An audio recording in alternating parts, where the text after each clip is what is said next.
ایک آیت ہے قرآن پاک کی سورت بقرہ پہلا سپارہ آیت نمبر 120. اللہ تعالیٰ نے ایک حد بیان کر دی. فرمایا وَلَن تَرْضَىٰ عَنْكَ الْيَهُودُ وَلَا النَّصَارَىٰ حَتَّىٰ تَتَّبِعَ مِلَّتَهُمْ. فرمایا یہ یہودی اور عیسائی تم سے ہرگز راضی نہیں ہوں گے. یہ قرآن ہے اور سادہ ترجمہ تفسیر کی بھی ضرورت نہیں. یہ معاہدے کر لیں، محبت کے وعدے کر لیں، یہ تم سے راضی نہیں ہوں گے.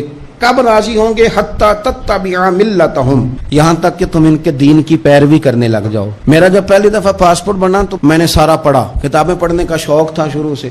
اس کے ہر صفحے پہ لکھا ہے کہ سوائے اسرائیل کے. یعنی آپ پوری دنیا میں یہ سبز ہلالی پاسپورٹ لے کے جا سکتے ہیں، خبردار اسرائیل آپ یہ پاسپورٹ لے کے نہیں جا سکتے. یعنی اتنی نفرت کسی ملک سے کہ اس پر لکھ کے چھاپ دیا ہر صفحے پر کہ یہ پاسپورٹ سوائے اسرائیل کے ہر ملک کے لیے کارآمد ہے. میرا سوال ہے عرب کے ان لیڈروں سے جنہوں نے اسرائیل کے ساتھ معاہدہ کیا، مجھے بتاؤ تمہیں فلسطین کی بیٹیاں بھول گئی نا ساری کی ساری؟ تمہیں وہ ماں بھول گئی نا جو مسجد اقصیٰ کے دروازے پہ کھڑی ہو کے چیخیں مارتی تھی اور کہتی تھی کوئی علی کو خبر کرو کہ میری بچیاں قید میں ہیں؟ وہ بھول گئی؟ تمہیں وہ بہن بھول گئی نا جس پر شراب کی بوتل انڈیلتے تھے اسرائیل کے فوجی؟ وہ آپ کو ابھی بھی ویڈیو مل جائے گی. وہ انڈیلتے تھے شراب کی بوتل، اسے پکڑتے تھے، دست درازی کرتے تھے، اور وہ بیٹی کہتی تھی یا رحمت للعالم. بھول گیا تمہیں وہ سارا کچھ؟ تم نے 1 منٹ لگایا اور تم معاہدہ کس سے کروا رہے ہو؟ امریکہ کے صدر سے. اتنا ظلم کیا تم نے، اتنا قاتل کے ساتھ معاہدہ. کیا سمجھتے ہو فلسطین والوں کا کوئی والی وارث نہیں؟ سنو، میرے رسول کریم صلی اللہ علیہ وسلم نے فرمایا میرا کوئی مالدار امتی دنیا سے چلا جائے، پیسے جائیدادیں چھوڑ کر، نبی پاک صلی اللہ علیہ وسلم نے فرمایا مسلمان ایک جسد واحد کی طرح، ایک جسم کی طرح، ایک حصہ تکلیف میں ہو تو دوسرا اس کی درد محسوس کرتا ہے. انسان کے وجود کے اندر سب سے قیمتی اس کا دماغ ہوتا ہے. اسی سے سوچتا ہے، اسی سے وہ عمل کرتا ہے، اسی سے منصوبہ بندی کرتا ہے، اسی سے وہ مومن ہوتا ہے، اسی سے معاذ اللہ کافر ہوتا ہے. اور وجود کے اندر جس کو درجے کے لحاظ سے بولنے میں بعض اوقات کم درجہ سمجھا جاتا ہے وہ پیر ہوتے ہیں. اور تو میری ٹھوکر کے بھی قابل نہیں، میں تجھے جوتے کی نوک پہ، پیر کی نوک پہ بھی نہیں سمجھتا. ہم یہ کہتے ہیں محاورتاً کہ تو پیروں کے قابل بھی نہیں. یعنی سب سے اعلیٰ درجہ دماغ کو دیا، دل کو دیا، اور سب سے ہلکا درجہ پاؤں کو دیا. لیکن مجھے بتلائیے گا اگر کبھی پاؤں کی سب سے چھوٹی انگلی، چھنگلیا، چیچی، اس پہ اگر کبھی زخم لگ جائے تو جسم کا سب سے اعلیٰ حصہ دماغ ہے. دماغ نے کبھی یہ کہا ہے کہ چھوڑو یہ تو سب سے نچلا درجہ ہے، نہیں جانا ڈاکٹر کے پاس، اتنا ٹائم کہاں ہے، رہنے دو، چھوٹی سی تو انگلی ہے، خیر ہے؟ ایسا کبھی ہوا ہے؟ دماغ فوراً کہتا ہے کہ باقی کام بعد میں کریں گے، پہلے ڈاکٹر کا پتہ کرو، اس کو مرہم پٹی کراؤ، کیونکہ اسے پتہ ہے کہ اگر یہاں درد رہی تو باقی جسم میں بھی درد رہے گی. اور یہ بھی پتہ ہے دماغ کو کہ اگر میں نے یہاں علاج نہ کرایا انگلی کا تو کہیں پیر بھی سارا زخمی نہ ہو جائے، اور اگر پیر کا علاج نہ کرایا تو ٹانگیں اور باقی وجود تک بھی زخم نہ آ جائے. لہذا دماغ جلدی فیصلہ کرتا ہے، ٹیسٹ کرانے کا، چیک اپ کرانے کا، دوائی لینے کا، مرہم پٹی کا. اور میرے بھائی مسلمان ایک وجود کی طرح ہے. یہ تو ہو سکتا ہے کچھ مسلمان ملک غریب ہوں اور کچھ کے پاس تیل کے کنویں ہوں، اس کے پاس سونے کے پہاڑ ہوں.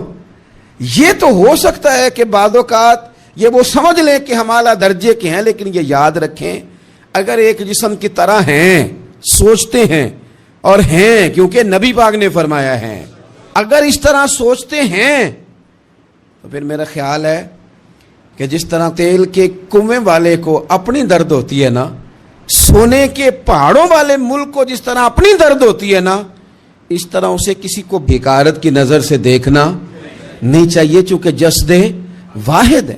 اور جسد واحد میں اگر کوئی درجہ بڑا بھی رکھتا ہو کہ جناب ہمارے پاس ایک بڑی جگہ ہے، متبرک جگہ ہے، ہم بڑے ہیں، تو آپ بڑے ہیں، لیکن بڑا دماغی یہ فیصلہ کرتا ہے کہ بھائی وہ چھوٹا سا پیر کا حصہ زخمی ہے، جلدی کرو علاج کراؤ.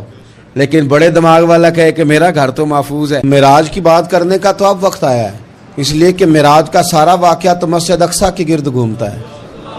سبحان الذی اسریٰ بعبدہ لیلا من المسجد الحرام الی المسجد الاقصیٰ. حضور نے معراج کی رات مسجد اقصیٰ میں نماز پڑھائی تھی، اور ایک بار پھر سے طیبہ سے فلسطین میں راستہ دیکھتی ہے پھر مسجد اقصی تیرا. ایک بار حضور گئے تھے مکے سے مسجد اقصی، اور پھر حضور فرماتے ہیں جب میں واپس گیا نا تو کفار نے جو کہ مسجد اقصی دیکھی ہوئی تھی تو مجھ سے پوچھنا شروع کر دیا کہ مسجد اقصی کی کھڑکیاں کتنی ہیں، دروازے کتنے ہیں، پلر کتنے ہیں. جب انہوں نے سوال جواب کیے تو حضور فرماتے ہیں کہ رب کریم نے مسجد اقصی کو اٹھا کے میرے سامنے رکھ دیا. میں دیکھتا جاتا تھا، بتاتا جاتا تھا. کہہ لوں بات کر لوں. ایک دفعہ حضور مکے سے مسجد اقصی آئے اور ایک دفعہ مسجد اقصی میرے نبی کی زیارت کے لیے مکے گئی، حضور کی زیارت کے لیے مکہ شریف گئی. او میرے نبی تو صرف کسی چیز کی طرف ایک دفعہ دیکھ لیں تو وہاں رحمت کے پھول کھلتے ہیں. مسجد اقصی کی طرف منہ کر کے 17 مہینے میرے نبی نے نماز پڑھی ہے. مسلمانوں پتہ ہی کوئی نہیں، ہماری خبریں ہی اور ہیں، ہمارا درد ہی اور ہے، ہمیں پتہ ہی نہیں بم کہاں برس رہے ہیں، ہمیں یہ خبر ہی نہیں. اور میں اس دور میں تقریریں کر رہا ہوں جہاں سوتوں کو جگانا نہیں پڑتا، جاگتوں کو جگانا پڑتا ہے. سیانے لوگوں کو سمجھانا ہمارے ذمہ لگ گیا. کیا کریں، اس قوم کو سکھانا پڑتا ہے جسے پتہ سارا ہے لیکن جان بوجھ کے آنکھیں ہماری بند ہیں. یہ مولوی کو بات کرتا تو لوگ کہتے دیکھو مولوی گالی دیتا ہے، لیکن اگر قائد اعظم محمد علی جناح کہے کہ اسرائیل امریکہ کی ناجائز اولاد ہے تو پھر تو تمہیں ہضم کر لینا چاہیے نا. پھر تو لبرل کو بھی ہضم ہونا چاہیے نا کہ قائد اعظم نے کہا ہے، اور اس ناجائز بچے کو تم نے اتنی طاقتیں دے دی کہ وہ مسلمانوں کے قبلہ اول میں نماز پڑھنے والوں کو بھی نہ بخشے. کہاں گئی تمہاری وہ انسانی حقوق کی بڑی بڑی تنظیمیں، کدھر گئی؟ اور میرا پاکستانی میڈیا سے بھی سوال ہے. چند دن پہلے سیالکوٹ میں ایک واقعہ ہوا، ناانصافی ہو گئی جی، ناانصافی ہو گئی جی ایک بی بی کے ساتھ. ہر بندے نے شور مچایا، بڑے بڑے طوفان اٹھتے ہیں، کیوں ہوا جی کیوں ہوا؟ تو مسجد اقصی کی توہین ہو گئی تو پھر طوفان کیوں نہیں اٹھا؟ ٹاک شو کیوں نہیں ہوئے؟ بحثیں کیوں نہیں ہوئی؟ میں اس موم بتی مافیا کا کیا کروں؟ ان لبرل لوگوں کا کیا کروں؟ ان کے سپورٹروں ووٹروں کا کیا کروں؟ ان سیاسی جماعتوں کے کارکنوں کو کیا نام دوں کہ جو ان فضول بحثوں میں تو وقت ضائع کرتے ہیں، اور وہ مسجد اقصی جس کے بارے میں میرے نبی پاک صلی اللہ علیہ وسلم سے ایک صحابیہ نے پوچھا تھا، یا رسول اللہ مسجد اقصی میں نماز پڑھنا کتنا کو بہتر ہے باقی نمازوں کے مقابلے میں؟ تو حضور نے فرمایا 1000 گنا بہتر ہے. بی بی عرض کرنے لگی سونیا میں جا تو نہیں سکتی، دل بڑا کرتا ہے. تو حضور نے فرمایا جا نہیں سکتی تو وہاں تیل ہی بھجوا دے، جس میں حاضری لگوانے کی حضور بات کریں جس مسجد میں. اور نبی پاک علیہ السلام نے فرمایا خاص کر کے سفر کرنا ہوا تو 3 مسجدوں کے لیے کرنا، ایک مسجد حرام بیت اللہ کے لیے، ایک مسجد نبوی کے لیے، اور تیسرا مسجد اقصی کے لیے. بیت المقدس مسجد اقصی معمولی جگہ نہیں. حضور نے فرمایا 3 سفر کرو تو سمجھنا ہم عبادت کر رہے ہیں. کون کون سے؟ فرمایا اگر بیت اللہ جاؤ تو عبادت سمجھ کے جانا، مسجد نبوی کی طرف جاؤ تو عبادت ہے، اور مسجد اقصی کی طرف جاؤ تو یہ بھی عبادت ہے. اور فرمایا مسجد اقصی میں جس نے ایک نماز پڑھی اسے 25,000 نمازوں کا ثواب ملے گا. اور میرے رسول پاک نے یہ وہ مسجد ہے جس کے ساتھ معراج شریف جڑا ہوا ہے. قرآن پاک نے کہا کہ اس مسجد میں سبحان اللہ ذی اسریٰ بعبدہ لیلا من المسجد الحرام الی المسجد الاقصی. مسلمانوں قرآن کہتا ہے کہ تمہارے معراج کی شان رسول پاک کی مسجد اقصی سے جڑی ہے. جس محبوب کو رب معراج کرائے تو مسجد اقصی میں لا کے کرائے. وہ جگہ معمولی جگہ ہے، وہ معمولی جگہ ہے. مسجد اقصی نبی پاک نے وہاں نبیوں کی امامت کرائی. 17 مہینے اس مسجد کی طرف منہ کر کے تیرے اور میرے رسول نے نمازیں پڑھی. چھوٹی جگہ ہے اور پوری دنیا کا مسلمان اسے چاہیے شرم سے گڑ جائے. ایک امریکہ کا صدر بول کے کہتا ہے کہ اسرائیل کو اجازت ہے اسے دارالحکومت بنائے، اور مسلمان حکمران بیان دے رہے ہیں ظالموں لٹیروں تم اپنی سیاستیں چمکانے کے لیے پہلے ایک دوسرے کو گالیاں دیتے ہو پھر اکٹھے بیٹھ جاتے ہو نمبرنگ کرنے کے لیے. تم دین کے اس مسئلے میں سارے اکٹھے کیوں نہیں بیٹھے؟ سارے پاکستان کے سیاستدانوں کو علماء اور مشائخ کو چاہیے تھا ایک پیٹ گیٹ پہ اکٹھے ہوتے، اکٹھے بیٹھ کے ایک بیان ہی دے دیتے، ایک بات ہی کر دیتے. پھر میرا سلوٹ ہے ترکی کے صدر کو، پھر میرا سلوٹ ہے ترکی کے صدر کو. اس نے بہت عرصہ پہلے کہا تھا مسجد اقصیٰ میری خواب میں آئی تھی اور رو کے کہتی تھی آئے مجھے کوئی صلاح الدین ایوبی کا ماننے والا، کوئی آئے مجھے بچائے. کہتے میری خواب میں آئی تھی اور روتی تھی، کہتی تھی کوئی آئے.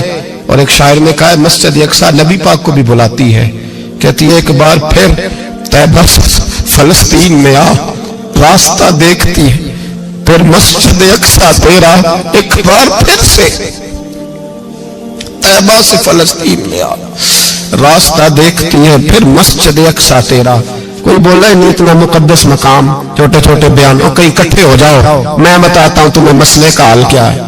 میں بتاتا ہوں دو کام کرو، ایک کام وہ کرو جو حضرت سلمان فارسی نے کیا تھا. سنو سنو حل سنو مسئلے کا. میں چھوٹا آدمی ہوں پر حل سنو مسئلے کا. زندگی میں ایک کام مسلمان کر لے، جٹ بن کے بٹ بن کے رائی بن کے پاکستانی مصری سعودی بن کے بڑا جی لیا. ایک کام وہ کرے جو حضرت سلمان نے کیا تھا.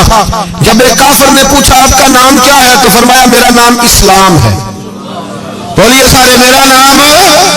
کہا تمہارے باپ کا نام؟ فرمایا اسلام. دادا کا نام؟ کا اسلام. پردادا کا نام؟ بازو تیرا توحید کی قوت سے قوی ہے، اسلام تیرا دیش ہے تو مصطفی ہے. ایک کام وہ کرو جو حضرت سلمان نے کیا تھا. کافر جب پوچھے تو کہو ہم سارے اسلام ہیں، ہم سارے کیا ہیں؟ ہم پہلے مسلمان ہیں، باقی بعد میں کچھ اور چیز. دوسرا کام وہ کرو جو حضرت امیر معاویہ نے کیا تھا. سن لو یہ حال ہے اس مسئلے کا. سنو حضرت مولا علی شیر خدا رضی اللہ تعالیٰ عنہ اور جناب امیر معاویہ کی جنگ ہو رہی تھی، لڑائیاں ہو رہی تھی، اختلافات تھے، فوجیں بیٹھی تھی. حضرت مولا علی اور جناب امیر معاویہ کی جنگ ہو رہی تھی تو روم کے بادشاہ نے، عیسائی بادشاہ نے حضرت علی کو خط لکھا کہ میں تیرے اوپر حملہ کرنے والا ہوں.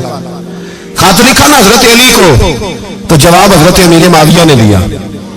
چاہیے تھا نا مولا علی جواب دیتے، حضرت امیر معاویہ بولے اور بول کے کہنے لگے اور روم کے کتے ہم گھر میں جتنا مرضی لڑے، یہ نہ سمجھنا تو علی پہ حملہ کرے گا تو میں تماشا دیکھوں گا. فرمایا تو علی پہ حملہ کر تو صحیح، علی سپہ سالار ہوگا اور امیر معاویہ اس کا سپاہی ہوگا.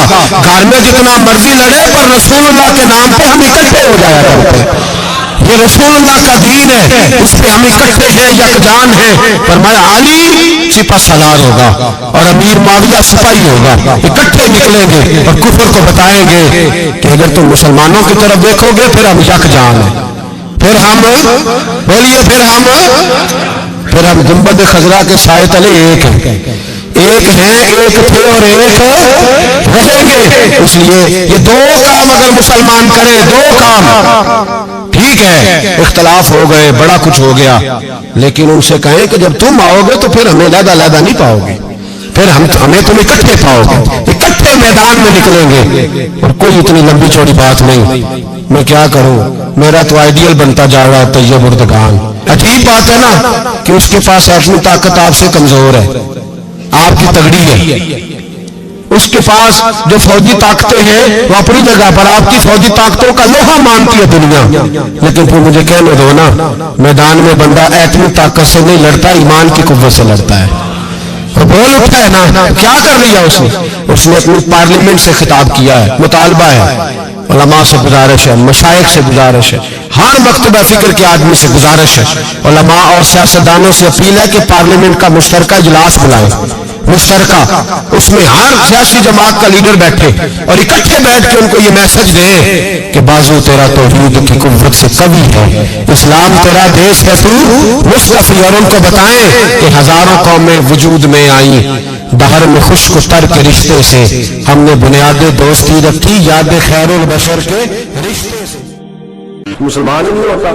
صلاح الدین ایوبی اپنے خیمے میں بیٹھے تو ایک بی بی آ گئی، اس قبیلے کا کوئی شخص مسلمان نہیں ہوتا. بی بی آئی، آ کے کہنے لگی میرے 4 بیٹے جنگ میں کھو گئے، چھوٹے چھوٹے بچے جنگ میں کھو گئے، مل نہیں رہے، فوجیوں کو حکم دے مجھے میرے بچے تلاش کر کے دے.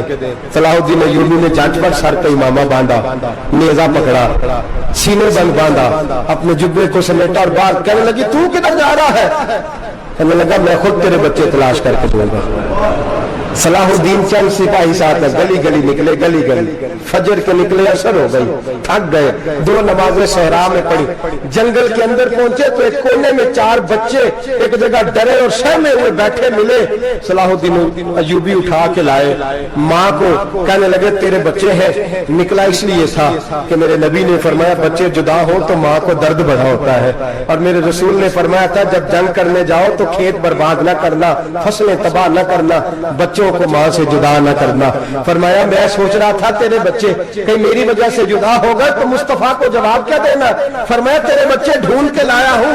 بچے ماں کے پاس آنے لگے تو ماں نے بڑے بیٹے کے منہ پہ تھپڑ مارا، کہتا اماں کیا ہوا؟ کہنے لگے تو نے سنا نہیں کہ دشمن کے بچوں کی اتنی حفاظت کرتا ہے، میرے پاس نہ جا، اس کے قدموں میں بیٹھ جا، جس نبی کے غلام اتنے سچے ہیں وہ نبی کتنا سچا ہوگا۔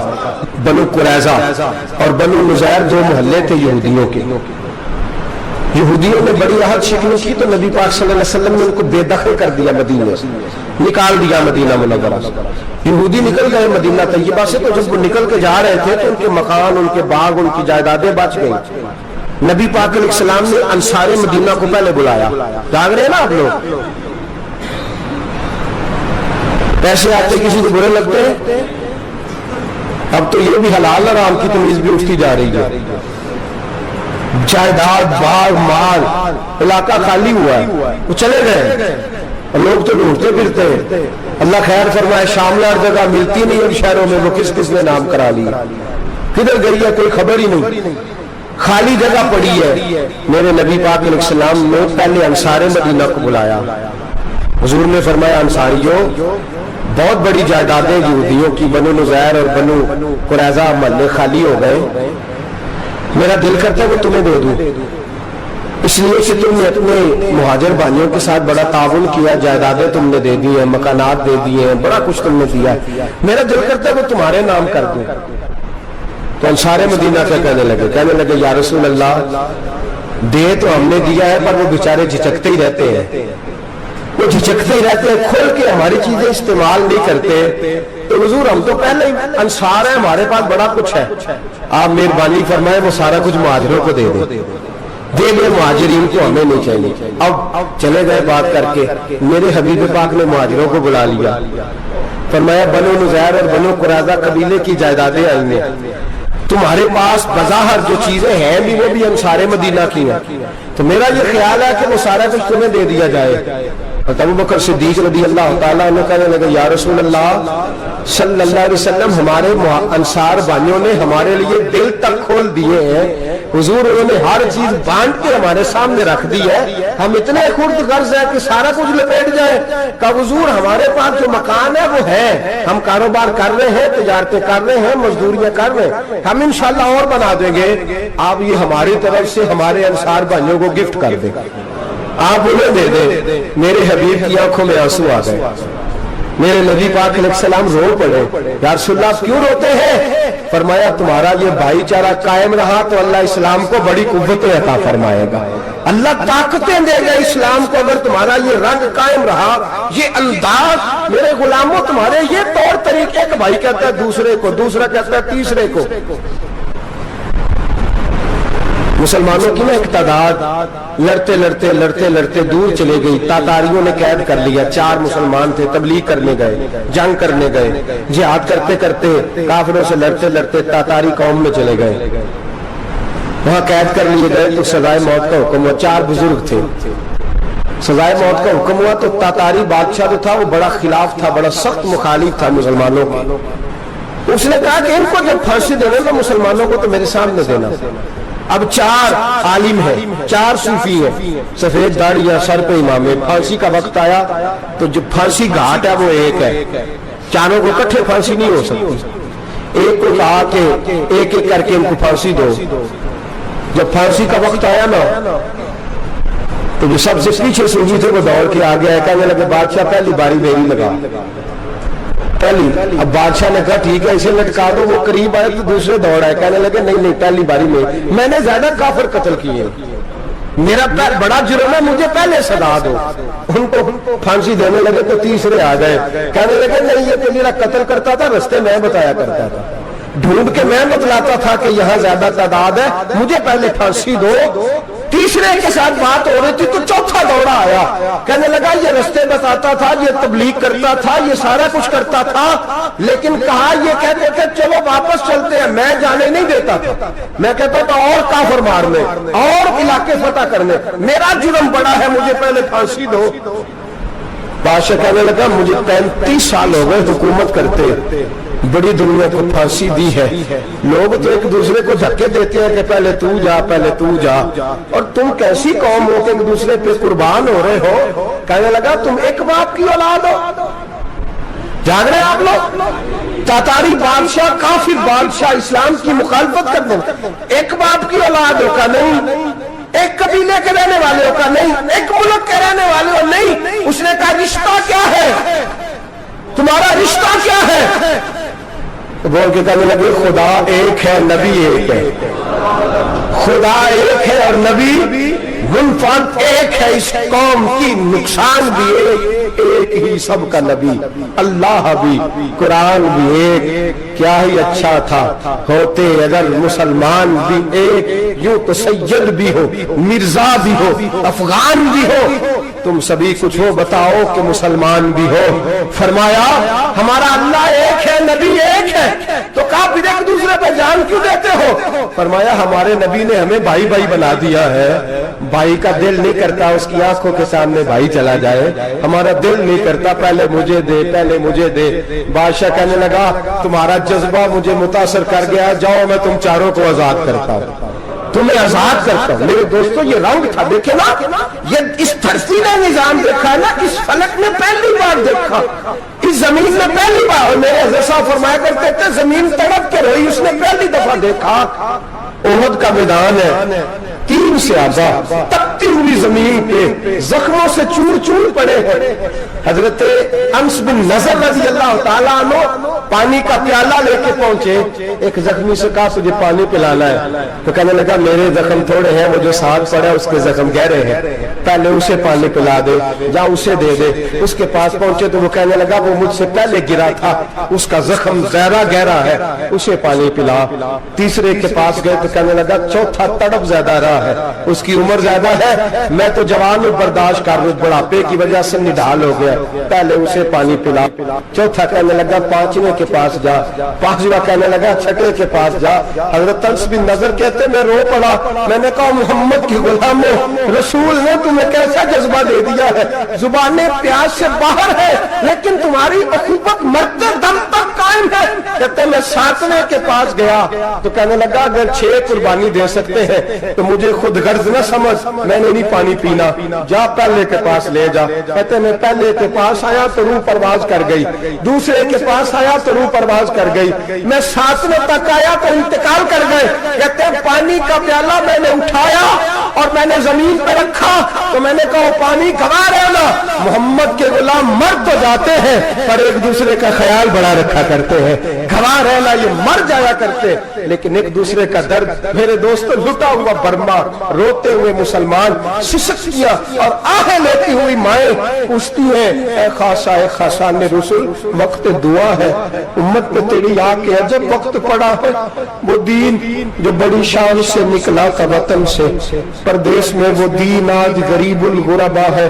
فریاد ہے اے کشتی امت کے نگہباں, بیڑا یہ تباہی کے قریب آن لگا ہے. اور کیا خوبصورت جملے کہے تھے کہ نبی پاک صلی اللہ علیہ وسلم نے, حضور نے فرمایا تھا میرا مومن ایک جان کی طرح ہوتا ہے, ایک جان کی طرح ہوتا ہے. ایک کو تکلیف ہو جسم کے ایک حصے کو, سارا حصہ پریشان ہوتا ہے. فرمایا یہ ایک مکان کی طرح ہے, ایک اینٹ دوسری اینٹ کو مضبوط کرتی ہے. فرمایا یہ مضبوط لوگ ہیں, یہ مضبوط لوگ. حضرت عمر فاروق کا زمانہ ہے, ایک آدمی نے سیری بھیج دی ایک گھر میں بطور تحفہ, قحط کا زمانہ تھا, گوشت ملتا نہیں تھا, جانور. ایک آدمی نے سیری بھیج دی ایک آدمی کے گھر میں. اس نے کیا کیا, اس نے اپنی بیوی سے کہا ہماری تو خیر ہے, ساتھ والا پڑوسی زیادہ غریب ہے, ادھر نہ بھیج دے. یہاں گندم امیر شہر کی ہوتی رہی خراب, اور بچی کسی فقیر کی فاقوں سے مر گئی. کہا ساتھ والے پڑوسی کے گھر سے میں کئی دنوں سے بھوک کی آوازیں, وہاں بھیج دے. اس کے گھر گئی تو اس کی بیوی شوہر کو مشورہ دیتی ہے, کہتی ہے میرے بچے تو دلیر ہے, ساتھ والے کے چھوٹے ہیں, وہ گزارا نہیں, ادھر نہ بھیج دے. ادھر گئی. ایک روایت ہے 7 گھر, ایک روایت ہے 21 گھر. 21 گھروں میں گھومتی ہوئی وہ شریف پھر پہلے کے گھر میں آ گئی, اور پہلا صحابی کہنے لگا صرف تو نے محمد کا کلمہ نہیں پڑھا, باقی بھی اس میں بھی پڑھا ہوا ہے. صرف تو نے ہی رسول اللہ سے یہ درس نہیں لیا, باقیوں نے بھی لیا ہے. اور صرف تیرے اندر ہی جذبہ اظہار نہیں, تو ہی صرف مسلمانوں سے پیار نہیں کرتی, سارے پیار کرتے ہیں. وہ شریف پھر آ گئی. اب کیا کرنا ہے, اب کیا کرنا ہے؟ امام نبوی نے لکھا ہے, وہ کہنے لگی کرنا کیا ہے, پکاؤں گی میں اور کھائیں گے 21 گھر. پھر بھی اکیلے نہیں کھائیں گے, پکاؤں گی میں اور کھائیں گے 21 گھروں کے مطابق شوربہ پکا, اور پھر برتن میں ڈال کے وہ بی بی ایک گھر کا دروازہ کھٹکھٹاتی ہے, کہتی ہے مصطفیٰ کے غلاموں نکلو باہر اور کھاؤ, اس لیے کہ جس نبی نے مجھے پیار کا حکم دیا اسی نے تمہیں بھی پیار کرنا سکھایا ہے. یہ رنگ چشم فلک نے سکھایا.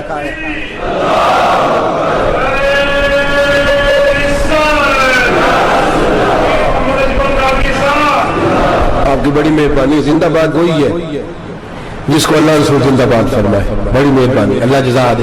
عرض یہ کرنے جا رہا تھا کہ رسول کریم صلی اللہ علیہ وسلم نے پیغام دیا امت کو. فرمایا دیکھیں نا کتنے بڑے لفظ ہیں. یہ نہیں فرمایا دوزخ میں جائے گا, یہ نہیں فرمایا کہ اسے جہنم کی سزا ملے گی. میرے نبی نے فرمایا میں اسے مومن مانتا ہی نہیں, میں اسے مسلمان اپنا مانتا ہی نہیں. حضور کسے؟ فرمایا جو پیٹ بھر کے کھاتا ہے اور اس کا ہمسایہ بھوکا سو جاتا ہے. میں مومن ہی نہیں مانتا. سزا تو تب ملے گی نا کہ جب میں کسی سزا کا اعلان کروں. میں مانتا ہی نہیں, وہ میرا ہے ہی نہیں. خود پیٹ بھر کے کھا رہا ہے, ہمسایہ اس کا بھوکا, میں نہیں مانتا. انما المؤمنون اخوہ, مومن بھائی بھائی, میں مانتا ہی نہیں اسے. اور میرے حبیب پاک اتنے بڑے لفظ حدیث میں اور کہیں نہیں ملیں گے آپ کو, اتنے بڑے جملے کہیں نہیں ملیں گے. میرے نبی پاک نے فرمایا اللہ کہے گا قیامت کے دن کون ہے؟ اتنے بڑے لفظ حدیثوں میں ملتے نہیں جتنے یہ ہیں. حضور نے فرمایا رب فرمائے گا بندے سے کہ میں تیرے پڑوس میں بھوکا تھا, تو نے مجھے روٹی کیوں نہیں کھلائی؟ کون کہہ رہا ہے؟ اللہ کہہ رہا ہے میں بھوکا تھا, تو نے روٹی نہیں دی, میں ننگا تھا, تو نے کپڑا نہیں دیا, میں پیاسا تھا, تو نے پانی نہیں پلایا, میں بیمار تھا, تو تیمارداری. یا اللہ نہ تو کھاتا ہے, نہ پیتا ہے, نہ کپڑا پہنتا ہے, نہ تو بیمار ہوتا ہے, لا تاخذہ سنۃ ولا نوم, تجھے بیماری آتی نہیں, اونگ نیند نہیں آتی. میرے مالک تو میرے پڑوس میں تھا. تو حضور فرماتے ہیں رب فرمائے گا وہ جو بندہ تیرے پڑوس میں بھوکا تھا تو بندہ تو میرا ہی تھا نا, وہ جو بندہ تیرے پڑوس میں ننگا تھا تو بندہ تو میرا ہی تھا نا, وہ جو تیرے پڑوس میں پیاسا تڑپتا رہا تو وہ میرا ہی بندہ تھا. تو دوائی لینے جائے تو بڑے اسپتال میں اور اس بیچارے کو 20 روپے پرچی کے بھی میسر نہ آئے تو میرا ہی بندہ تھا. میرے دوست خیال کر اور یاد رکھ, یہ جو ہمسائے ممالک میں ظلم ہوتے ہیں, زیادتیاں ہوتی ہیں. ہمارے گھر کا پنکھا اچھا چلتا ہے, ہم جلوس اس وقت نکالتے ہیں جب ہماری لائٹ بند ہوتی ہے, ہم جلوس اس وقت نکالتے ہیں جب ہمارا ایسا جو ہمیں تنگ کرتا ہے, ہم اس وقت درد محسوس کرتے ہیں جب ہمارے گھر تک آگ آ جاتی ہے.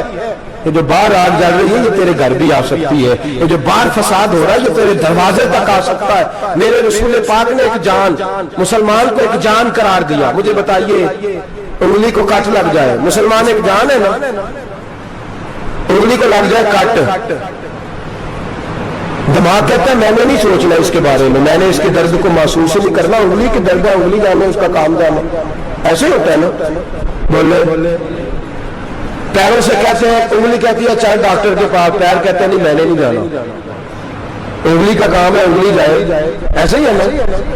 دل سے کہتے ہیں کچھ تڑپ تھوڑا سا, انگلی کو درد ہے, کہتے میں کل تڑپوں, انگلی کا ماما, انگلی جانے, اس کا کام جانے. ٹیلی فون کرنا ہے, ڈاکٹر صاحب کا پتہ کرنا ہے, دکان کہتے ہیں میں نے نہیں بات سنی ڈاکٹر صاحب کی, زبان کہتے ہیں میں نے نہیں بولنا, انگلی جانے. ایسا ہوتا ہے. پیر احتجاج کرتے کہ میں نے ڈاکٹر کے پاس, میں کچھ چکر کھاتا پھروں ڈاکٹر کی دکان کی, انگلی کو درد ہے انگلی جانے. ایسا ہوتا ہے بھئی. میرے رسول پاک نے فرمایا مسلمان ایک جان ہے. تو درد برما کے مسلمانوں کو ہو رہا ہے تو پاکستانی کہہ رہے ہیں کوئی بات نہیں, وہ جانے, ان کا کام جانے. ایک جان ہے نا, درد ہونا چاہیے, تکلیف ہونا چاہیے. پھٹے پہ باتیں ہوتی ہیں اس موضوع میں. اسمبلی پہ گفتگو ہوئی ہے اس موضوع پہ؟ آپ کی صوبائی اسمبلی میں اس موضوع پہ بولی ہے؟ آپ کے کونسل اس موضوع پہ بولے؟ ہم تو اپنی اپنی سیاستیں، اپنے اپنے تماشے، اپنے اپنے چکروں میں لگے ہوئے. وہ دریا کے اندر سسکتے مسلمان، بنگالی کہتے ہیں ہمارے نہیں، برمی کہتے ہیں ہمارے نہیں، پاکستانی کہتے ہیں ہمارے نہیں، ترکی کہتے ہیں، وہ کس کے ہیں؟ وہ کس کے ہیں؟ وہ اللہ کے بندے ہیں، محمد عربی کے غلام ہیں صلی اللہ علیہ وسلم. میرے دوستو، کیا ہمیں کیا غرض ہے؟ وہ جانے، ان کا کام جانے. یہ جب تیرے پیروں تک آگ آئے گی پھر تجھے پتہ چلے گا یہ بڑی سخت آگ ہے. آج جس کافر نے برما پر عرصہ دراز تنگ کیا ہے، مسلمان تھوڑے تھوڑے مفاد لینے کی خاطر نا بنو عباس اور بنو امیہ کی جنگ چل رہی تھی. بنو عباس جو تھے وہ غالب آ گئے، بنو امیہ جو تھے ان کی حکومت ختم ہو گئی. تو عیسائیوں نے بنو امیہ سے کہا کہ ہم تمہارے ساتھ تعاون کرتے ہیں، ہم تمہارے ساتھ تعاون کرتے ہیں اور بنو عباس پہ غلبہ پا کے تمہیں حکومت دلاتے.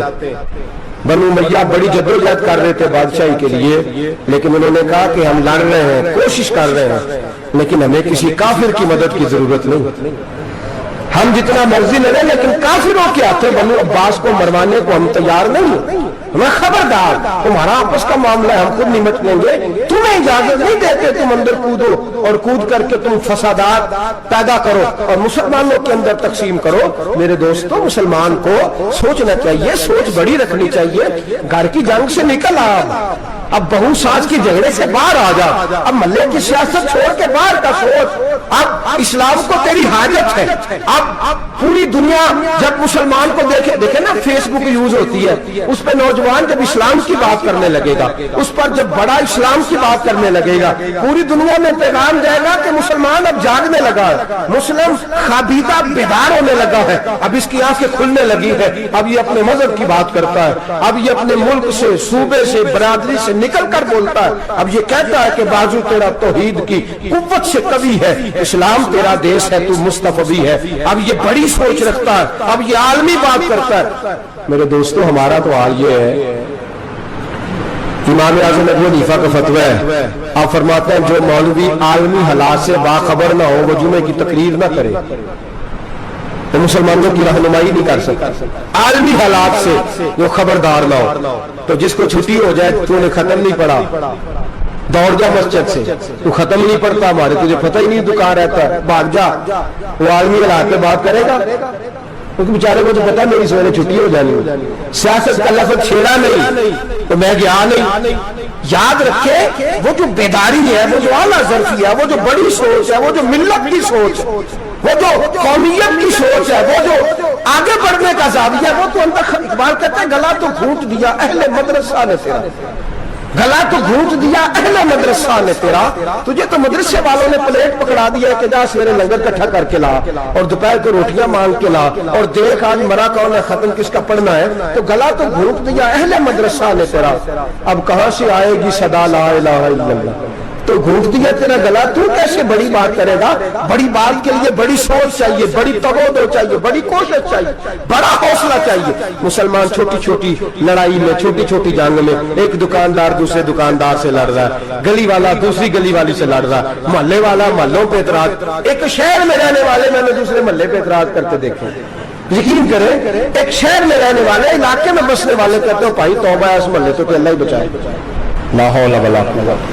وہ جو تقسیم در تقسیم کی سوچ ہے، اس نے چھوٹے چھوٹے ٹکڑوں میں مسلمانوں کو بانٹ دیا ہے. چھوٹی چھوٹی تقسیم ہے، چھوٹا چھوٹا ہمارا مزاج ہے، چھوٹی سوچ ہے. بڑی سوچ کی بات سنیے. صلاح الدین ایوبی، یاد رہے نا آپ لوگ؟ تو آخر حضرت صاحب ایڈی وڈی گل چھیڑ چھڑی ہے، میرا مطلب ہی کوئی نہیں، کنے برما جانا ہے تو کنے مدد کرنی ہے. میں تو بڑی فریضہ سر انجام دے رہا ہوں. میرے نبی نے فرمایا برائی کو یا ہاتھ سے بدل، ہاتھ سے نہیں بدل سکتا تو زبان سے تو بولنا. تو میں معذور ہوں، کمزور آدمی ہوں، ہاتھ سے بدلنے کی طاقت نہیں رکھتا، تو دوسرے درجے پہ تو مجھے عمل کرنے دو نا. اثر کرے نہ کرے سن تو لے میری فریاد، نہیں ہے داد کا طالب یہ بندہ آزاد. رونے تو دو، تڑپنے تو دو، آہیں تو بہانے دو، سسکیاں تو لینے دو، مار کھائی ہے تو تڑپنے تو دو. وہ قرآن پاک برما میں پابندی لگی ہے تو میں یہاں سوچنے لگا ہوں کہ وہاں تو پابندی لگی ہے، یہاں پہلے ہی لوگ کوئی نہیں پڑھتی. معاذ اللہ تعالیٰ حالات دن بدن مسلمانوں کے لیے ایک ایک کر کے. افغانستان میں جو آگ لگی تھی، پھر وہ عراق میں بھی لگی، پھر وہ لیبیا میں بھی لگی، پھر وہ مصر میں بھی لگی، پھر وہ یمن میں بھی لگی.